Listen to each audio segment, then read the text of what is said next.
Muy buenas tardes.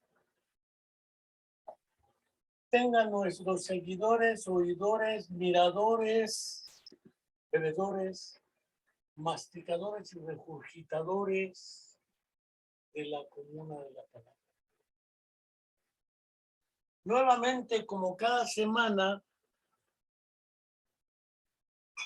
tenemos un programa hoy dedicado a la segunda parte de un monólogo que iniciamos la semana anterior a propósito de la vigencia de la obra y pensamiento del barbudo Carlos Marx, Karl Heinrich Marx, nacido un 5 de mayo de 1818 y muerto un día de marzo, es decir, murió antes de cumplir el año correspondiente, de 1883.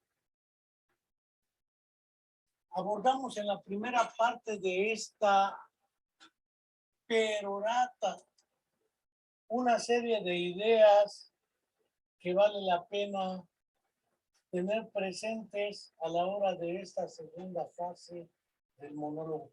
No quiero, antes de empezar, desde luego, recordar como cada semana tengo comprometido que se cumple una semana más, ya estamos en el mes de mayo, nos acercamos a pasos agigantados a cumplir un año más de la desaparición forzada de los 43 jóvenes de la Escuela Normal Raúl Isidro Burgos, Escuela Normal Rural en Tixla de Guerrero, la famosa Normal de Ayotzinapa, y sus 43 jóvenes estudiantes desaparecidos, porque hasta la hora la verdad histórica sigue siendo una deuda política, ética y moral del gobierno en turno que se comprometió en campaña a aclarar. Avanza el sexenio y no hay aún nada claro respecto al estado de la cuestión de los 43 jóvenes desaparecidos y no tenemos tampoco la verdad, pero sí la mentira histórica que propaló el gobierno en ese entonces de Enrique Peña Nieto a través de su procurador Jesús Murillo Caram. No se tiene claro. Lo único que se tiene es la mentira histórica propalada por ellos. No quiero tampoco dejar de señalar que la otra epidemia, la de la violencia estructural, feminicidios, homicidios, ejecuciones, levantamientos, fosas clandestinas, masacres, se siguen sucediendo. Hágalas quien las haga. Parece ser que hay una omisión por parte de quienes manejan la comunicación pública del gobierno y de lo único que hablan es de la comisión, quién comete los delitos, y dicen yo no fui, y condenamos rotundamente la muerte de los dos últimos periodistas y condenamos, dicen los gobernadores, los políticos y los funcionarios de gobierno los hechos, pero no requerimos del gobierno condenas, requerimos otra cuestión. Y naturalmente esa violencia estructural nos ha dejado secuelas en términos de confianza, credibilidad, seguridad, que no podemos resolver.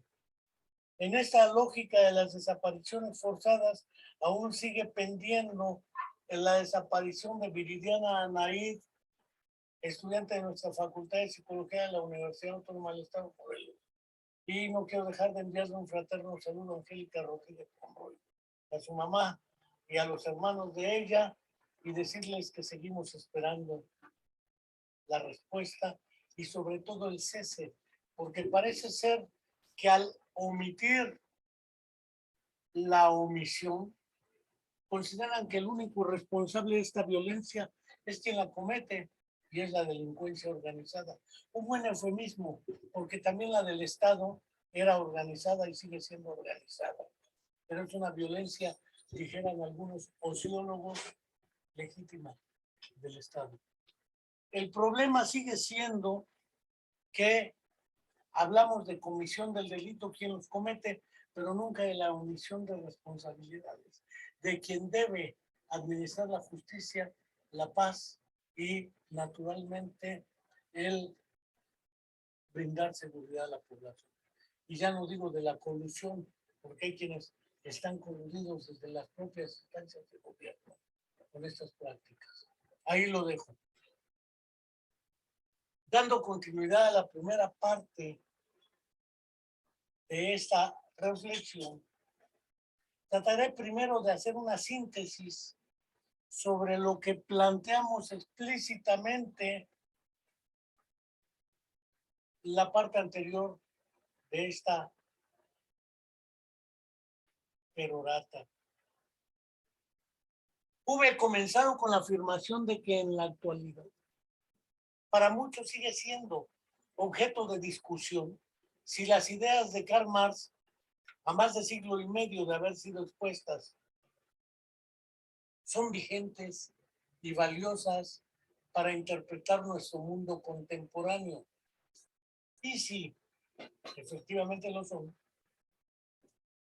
Con su permiso, pura agua ahora sí. También para disciplinas dentro del ámbito de las ciencias sociales como el derecho, la filosofía, la economía, la política, la psicología o la sociología.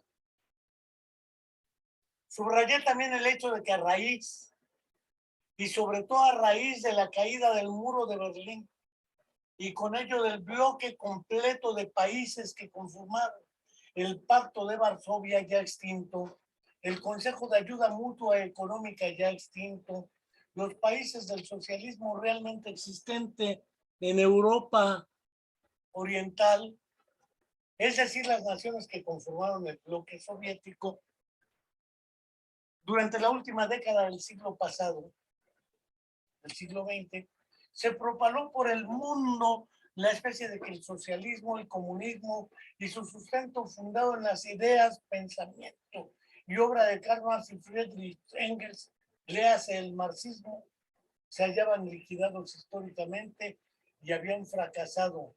Por ende, estaban condenados a parar dentro del basurero de la historia. También afirmé que si bien ciertamente habían caído estrepitosamente el muro de Berlín, la ex-URSS y los estados socialistas de Europa Oriental, y con ellos el socialismo realmente existente, era comprensible que el ideal socialista, el ideal del socialismo como opción y alternativa única hasta ahora propuesta a las irresolubles contradicciones y calamidades del capitalismo dentro de sí mismo, independiente de los rostros con los cuales pretendan enmascararse, mantenía su legitimidad y los fundamentos planteados por Karl Marx y Federico Engels en el manifiesto del Partido Comunista. Más aún, sostuve la tesis del fracaso y pérdida de legitimidad y vigencia de las ideas de Marx como una tesis es inadmisible bajo estos supuestos, dado que el pensamiento y la obra de Marx en ninguna circunstancia pueden reducirse al manifiesto del Partido Comunista. Subrayé que la primera gran aportación de Marx al estudiar críticamente la filosofía del derecho de Hegel consistió en la distinción clara de las cualidades que nos permiten distinguir un estado moderno de un estado feudal o monárquico.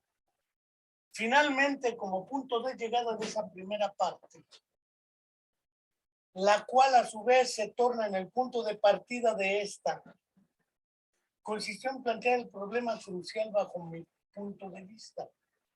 Plantearon los trabajos previos a 1845 y retomado de la filosofía propuesta por Hegel, pero no solo por Hegel, porque antes que él otros la plantearon, la autorrealización humana en nuestras sociedades. Pueden realizarse más allá de los sueños guajiros del vuélvete emprendedor y las brigadas.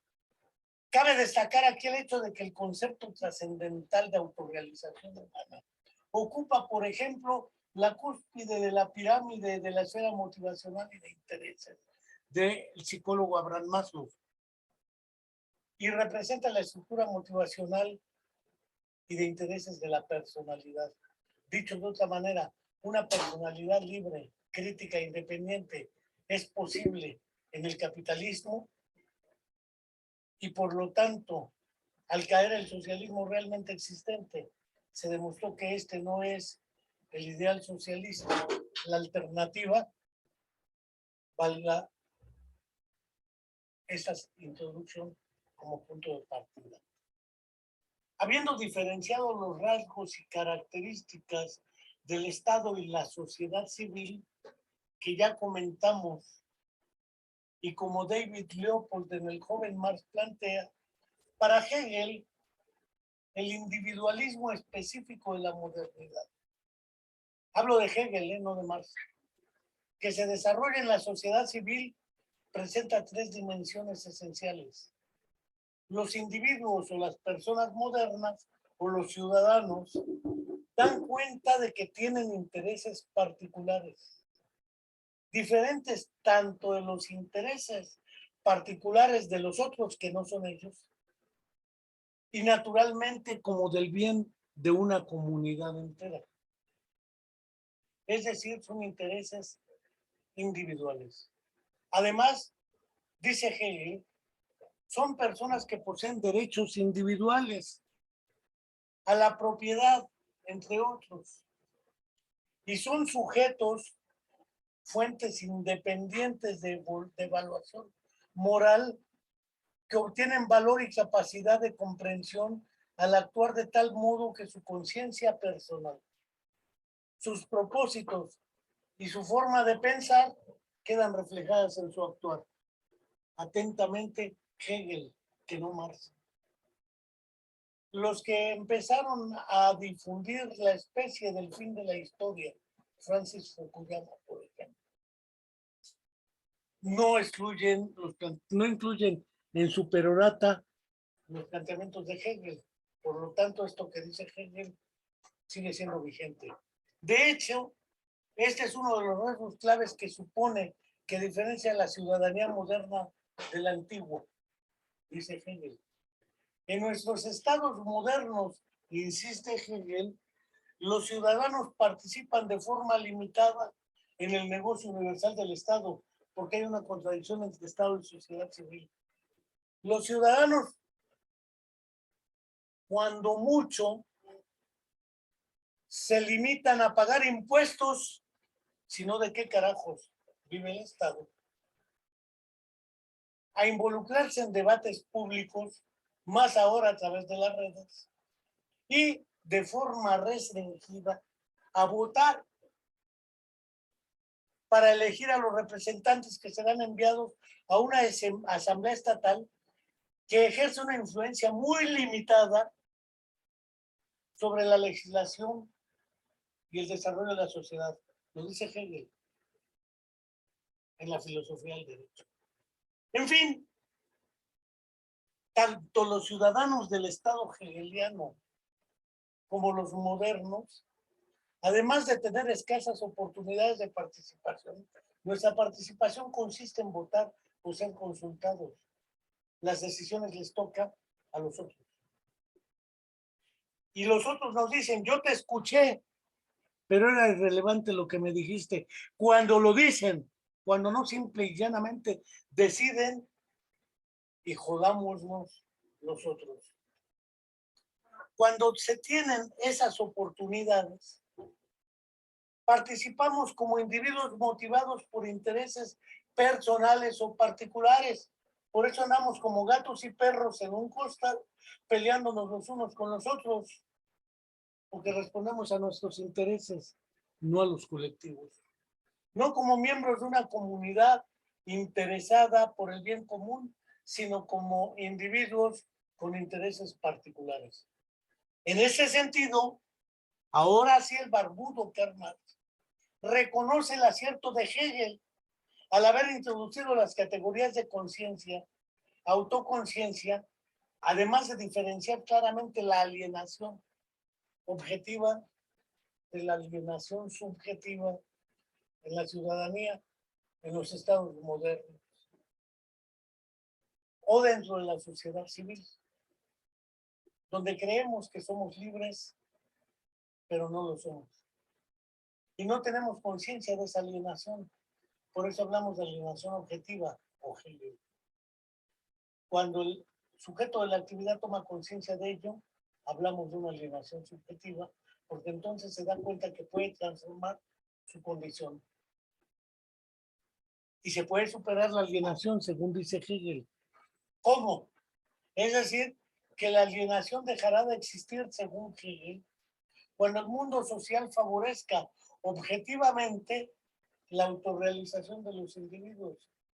Y remata Hegel. Entonces los individuos comprenderán subjetivamente que esto ha sucedido efectivamente. Marx lo expresará de la siguiente manera en su crítica de la filosofía del derecho de Hegel. La crítica de la filosofía alemana del derecho y del Estado, dos categorías que ahora las juntan y dicen es que el Estado de derecho, parece ser que nos encanta utilizar términos que no explicamos, que deben ser explicados y los utilizamos como si esta fuera la explicación. Que ha encontrado en Hegel su expresión última, según Marx, la más consecuente y la más rica. Es ambas cosas a la vez. Tanto el análisis crítico del Estado moderno y de la realidad que con él guarda relación, como la resuelta negación de todo el modo anterior de la conciencia política y jurídica alemana, cuya expresión más noble, más universal, elevada a ciencia, es precisamente la misma filosofía especulativa del derecho. Si la filosofía especulativa del derecho, este pensamiento está abstracto y superabundante del Estado moderno, cuya realidad sigue siendo un más allá, aunque este más allá solo se halla al otro lado del río Rin, solo podía darse en Alemania. A su vez, y a la inversa, la imagen alemana conceptual del Estado moderno, abstraída del hombre real, solo era posible porque, y en cuanto que el mismo Estado moderno se abstrae del hombre real, o satisface al hombre total de un modo puramente imaginario. En política, dice Marx, los alemanes han pensado lo que, por ejemplo, los franceses y los ingleses han hecho. Alemania era la conciencia teórica de los otros países, mientras los otros eran la actividad práctica. La abstracción y la arrogancia de su pensamiento corrían siempre parejas con la limitación y la pequeñez de su realidad. Por lo tanto, si el statu quo del Estado alemán expresa la perfección del antiguo régimen, la consumación de la pica clavada en la carne del Estado moderno, el statu quo de la conciencia del Estado alemán expresa la imperfección del moderno Estado, la falta de solidez de su carne misma. Es decir, el Estado moderno del capitalismo y el Estado monárquico y feudal no son la alternativa para la autorrealización humana. Y hoy lo vemos.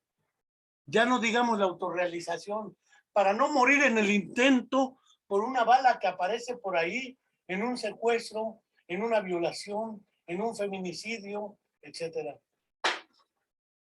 Sin embargo, al parecer las sociedades o los estados modernos no permiten la superación de las condiciones que mantienen tanto la alienación objetiva como subjetiva, dice Marx. Considerando la contradicción irresoluble entre los intereses del Estado moderno y la sociedad civil, la posibilidad real de la superación de la alienación y del logro de la autorrealización humana requerirán de la transformación real de la sociedad y el Estado moderno. Vaya en este sentido que el fondo del análisis de Marx no es la economía ni la política, es el ser humano en su autorrealización. El problema es que el ser humano y su autorrealización no son posibles bajo estas circunstancias. Otra vez expresa David Leopold, el joven Marx no es culpable, en otras palabras, de no entender las ideas de Hegel, sino de no compartirlas. Quizá el desacuerdo sea incluso más profundo de lo que parece. Marx no solo niega que la alienación objetiva haya sido superada en el mundo social moderno, no ha sido superada, sino que además sospecha que la categoría de alienación subjetiva pura no existe. Para Hegel, en el mundo social moderno, la alienación subjetiva está muy extendida, mientras que la objetiva se encuentra ausente. Marx es mucho menos optimista. Para él, el hecho de que la alienación subjetiva esté tan extendida indica que la objetiva no ha sido derrotada todavía. Ergo, luego entonces, esta debe ser derrotada objetivamente. La pregunta entonces, ¿cómo? El socialismo es un medio, no es un fin. Es un medio para transformar esa realidad que nos permita generar las condiciones favorables para la autorrealización humana. En aras de hallar la solución real al problema planteado por Hegel, Feuerbach y otros filósofos alemanes, Max Stirner, Bruno Bauer, Marx se abocará junto a su camarada Federico Engels, también en los años de 1845-46, a publicar el libro La ideología alemana, cuyo subtítulo muestra claramente lo que hemos venido describiendo. El subtítulo dice: Crítica de la novísima filosofía alemana en las personas de sus representantes Feuerbach, Bruno Bauer y Stirner, y del desarrollo del socialismo alemán en las de sus diferentes profetas, publicado por vez primera por David Riazanov, ejecutado, como ya dijimos, antes de ser ejecutado en 1931. En este texto se aborda claramente tres categorías que desde ese entonces flotaban como espesa nube en Europa. Refiero aquí los términos humanismo, socialismo y comunismo, que entonces no son obra de Marx, sino que Marx se acerca a ellos a través del conocimiento de su época. Además, y por supuesto, la categoría que da título al libro, ideología. En tratándose de esta última categoría, ideología, Marx y Engels en la primera parte respondan de esta manera: la producción de las ideas, las representaciones y la conciencia aparece al principio directamente entrelazada con la actividad material y el trato material de los seres humanos, como el lenguaje de la vida real. La formación de las ideas, el pensamiento, el trato espiritual de los seres humanos se presenta aquí todavía como emanación directa de su comportamiento real. Y lo mismo ocurre con la producción espiritual, tal como se manifiesta en el lenguaje de los políticos o la política, de las leyes, de la moral, de la religión, de la metafísica de un pueblo. Por eso decir es que el derecho no está a discusión, el derecho no se alega, pues lo que pasa es que ellos ponen encima de la realidad un supuesto derecho que responde a sus intereses de ellos como los ellos de siempre.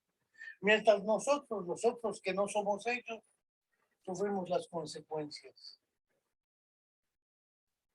Pero se trata de hombres y seres humanos reales y activos, tal y como se hayan condicionados por un determinado desarrollo de sus fuerzas productivas y por el trato que a él corresponde hasta llegar a sus formas más lejanas.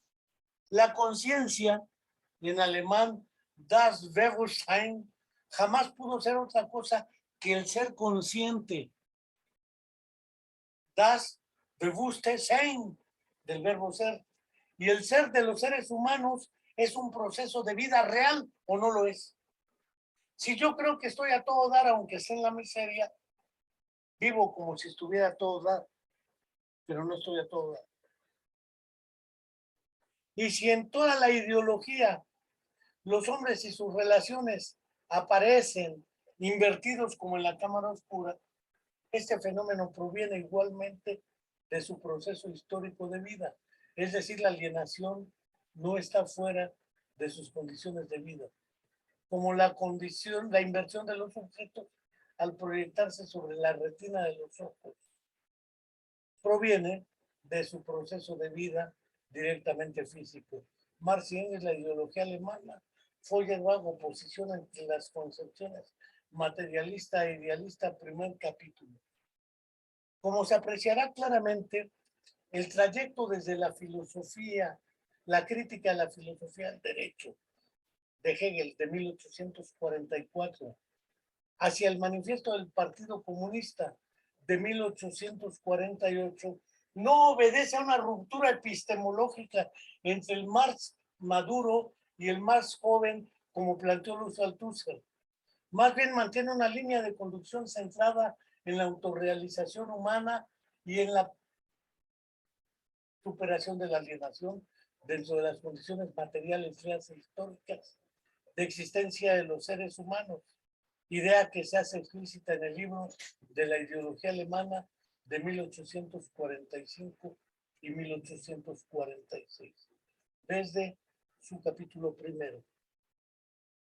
Luego entonces, en el centro del objeto de análisis, a lo largo de esta tendencia, se encuentran los seres humanos y su autorrealización, superando la versión ideológica de la filosofía alemana y accediendo a un proceso de desarrollo desde la conciencia a la autoconciencia, superando la alienación objetiva mediante la construcción histórica de una herramienta, al decir de Vygotsky, sociohistórica, que pone en el centro del debate al ser humano, el humanismo, el socialismo y el comunismo.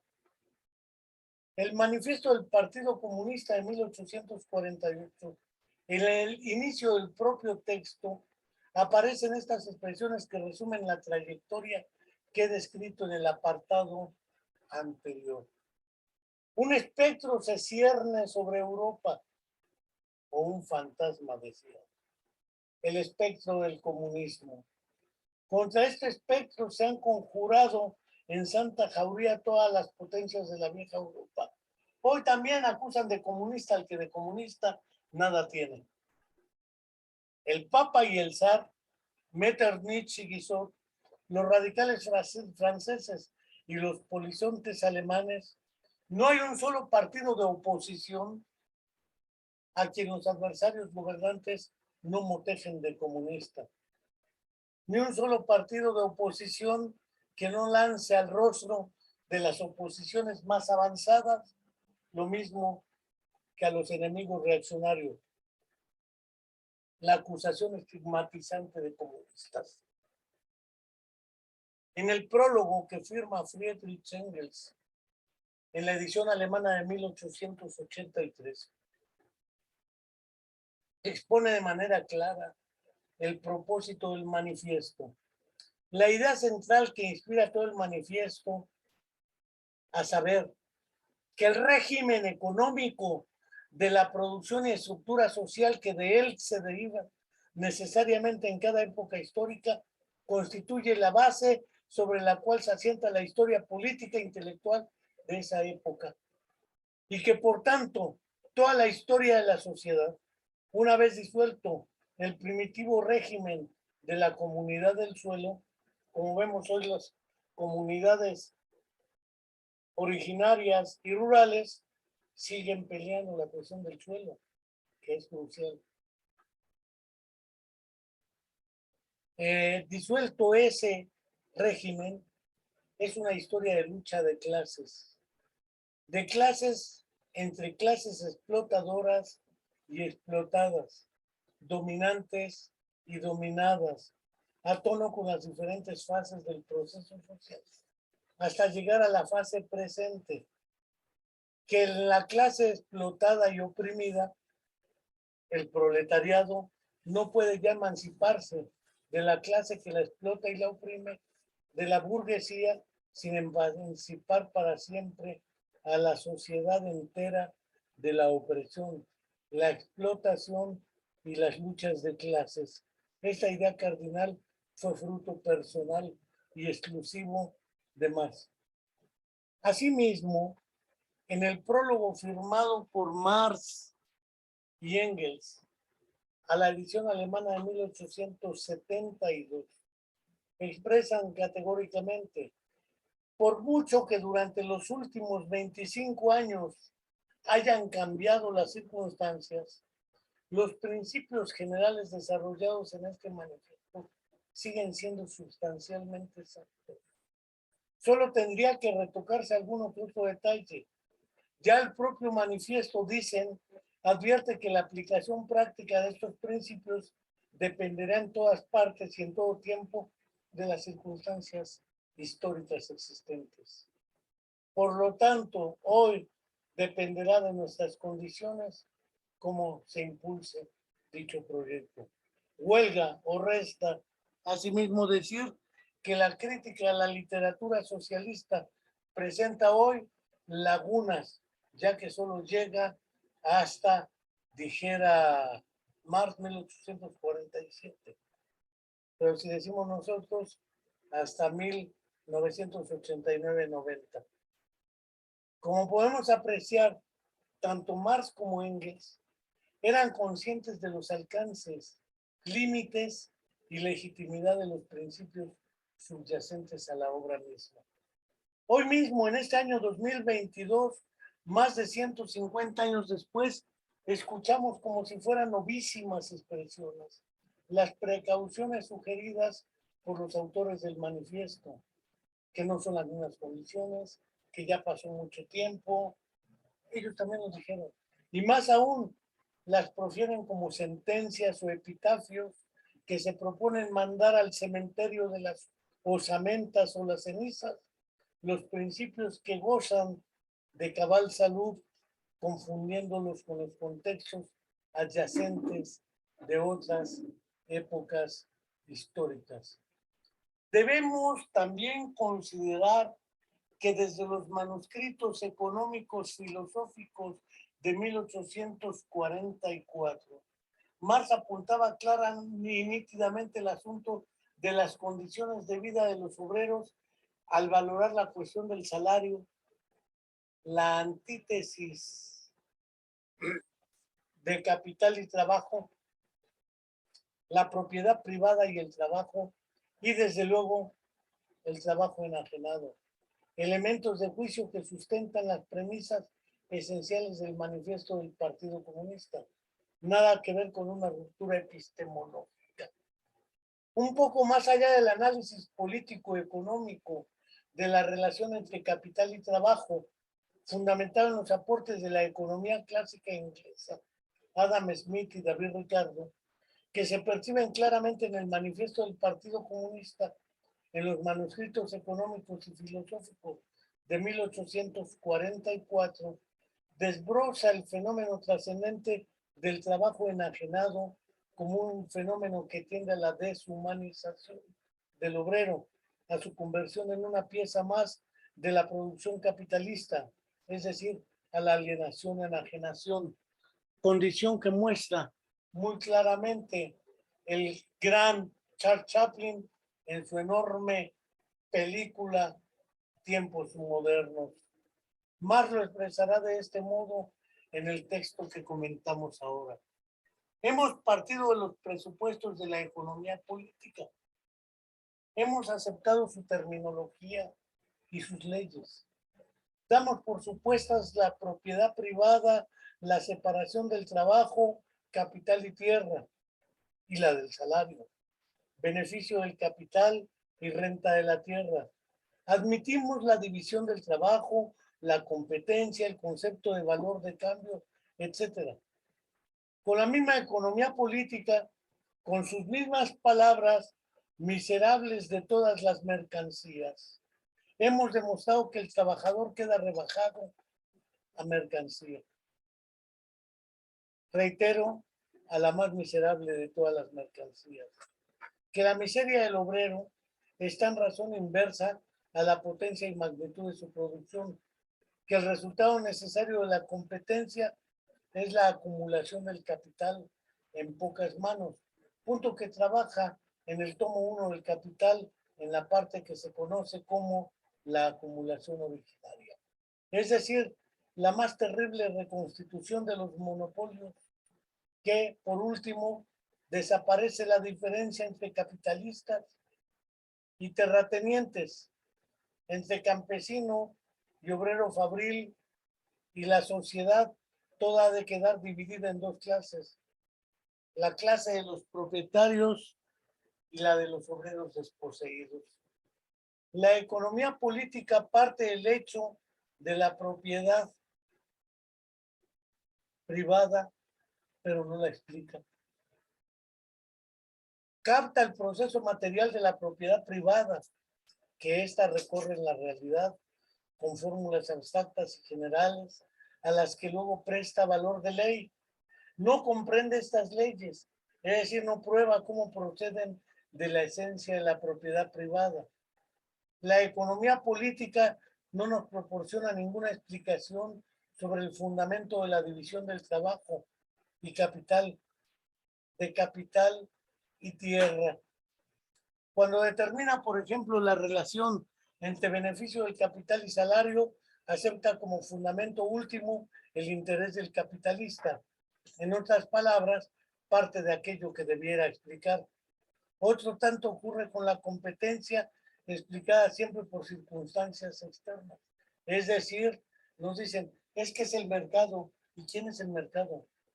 Nosotros no hemos ido a ese mercado. El mercado es el que determina ¿y quién es el mercado? Pues ellos. ¿En qué medida estas circunstancias externas y aparentemente casuales son solo expresión de un desarrollo necesario? Es algo que lo que la economía política inglesa nada nos dice. Hemos visto cómo para ella hasta el intercambio mismo aparece como un hecho ocasional. Las únicas ruedas que la economía política pone en movimiento son la codicia y la guerra entre los codiciosos, la competencia. Dada la incapacidad de la economía política inglesa para explicar y comprender lo que no explica, Marx otorga el análisis hasta llegar a la siguiente conclusión. Todas estas consecuencias están determinadas por el hecho de que el trabajador se relaciona con el producto de su trabajo como un objeto extraño a él. Es decir, el obrero de la industria automotriz se relaciona con el automóvil como algo extraño a él. Partiendo de ese supuesto, es evidente que cuanto más vuelca el trabajador en su trabajo, tanto más poderoso es el mundo extraño, objetivo que crea frente a sí. Y sí, y tanto más pobres son el mismo y su mundo interior.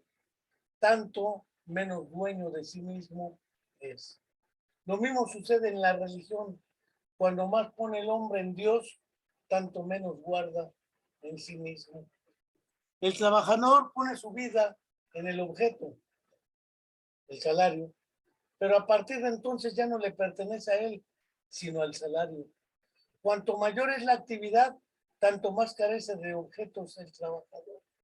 Y entonces el salario se vuelve en la medida de tu calidad y capacidad. Dime cuánto ganas y te diré quién eres. Dime cuánto traes en la cartera y veo cuánto vales. Cuanto mayor es la actividad, tanto más carece de objetos el trabajador. Lo que es el producto de su trabajo no lo es.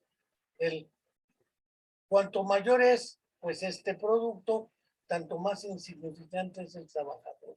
La enajenación o alienación del trabajador en su producto significa no solamente que su trabajo se torna en un objeto, en una existencia exterior, sino que existe fuera de él, independiente, extraño, que se convierte en un poder independiente frente a él, que la vida que ha prestado al objeto se la enfrenta como cosa extraña y hostil. Entonces aparecen hasta el manifiesto al decir de Lenin las 3 fuentes y 3 partes integrantes del marxismo: la filosofía alemana, la economía política inglesa y el socialismo francés.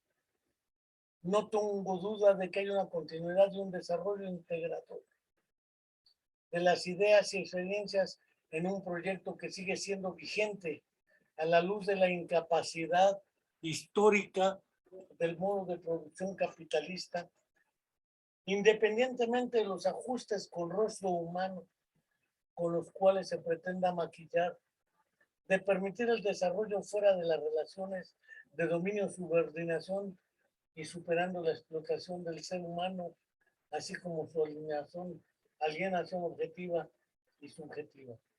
Si hacemos un alto aquí para tratar de exponer alguna conclusión, podemos plantear que si bien ciertamente cayeron estrepitosamente el muro de Berlín, la Unión de Repúblicas Soviéticas Socialistas y los estados socialistas de Europa Oriental y con ellos el socialismo realmente existente, es comprensible que el ideal socialista como opción y alternativa a las irresolubles contradicciones y calamidades del capitalismo dentro de sí mismo, independientemente de los rostros con los cuales pretendan enmascararse, mantienen su legitimidad y los fundamentos planteados por Marx y Engels en el manifiesto permanecen vigentes.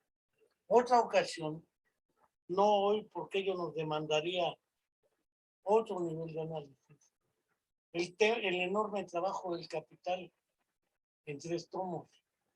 Empero por ahora considero que estas reflexiones compartidas a lo largo de estos 2 monólogos nos permiten sustentar que la obra y pensamiento de Karl Marx son legítimos y trascendentes para interpretar la realidad sociopolítica que hoy por hoy afrontamos.